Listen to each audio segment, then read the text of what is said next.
I'm walking you through all the changes that took Devin from hitting high, slicey cuts and shanks into low, powerful draws that were controllable and helped him take 10 shots off his scores. We'll be talking about everything we changed and exactly what we did to get there.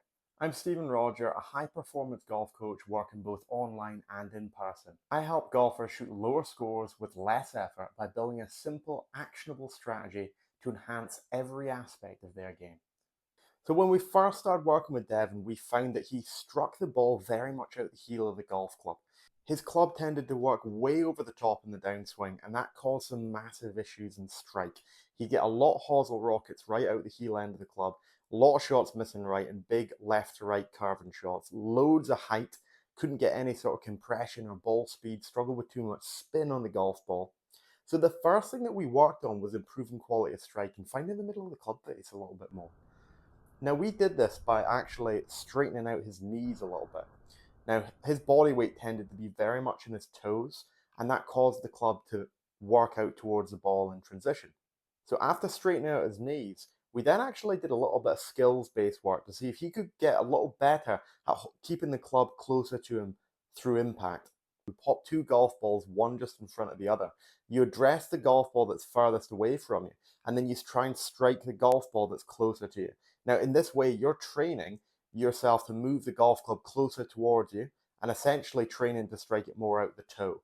Now, after a few reps of this drill, you can then go back to hitting a normal shot, and you should get a sensation for how to actually strike it left from the heel. Great way of having a skills-based intervention to help you strike it more towards the toe if you struggle with shanks and heel strikes without getting overly technical.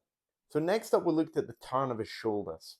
So Devin tended to stand quite upright to it with the amount of knee flexion he originally had. And as a consequence of that, his shoulders would turn on quite a flat plane, so they wouldn't be very tilted down towards the golf ball. Now, when your shoulders tilt on that flatter plane, it actually sends the golf club more out towards the ball, more over the top, if you like, in transition. So we brought his chest much, much lower at setup. So we introduced more flexion forward from his hips. That set his spine on more of an angle, and his shoulders now were able to tilt and twist on a much steeper plane. Now, when your shoulders are tilting on that steeper plane, it actually moves your hands more inward down towards you rather than kicking them out towards the ball so much. And that took away some of those heel strikes as well. It also made a massive difference in being able to move the golf club more from the inside and shallow the club in the downswing rather than get it working out over the top, steep, and struggle with excessive left to right curvature and heel strikes. So one element that we're actually still working on with Devin is his ability to hold his angles through transition. So his ability to create a bit more shaft lean, which is going to help us create more compression on the golf ball. Now he's always tended to throw out his angles quite early. As a consequence of this, the club just gets longer and it hits the ground a bit earlier.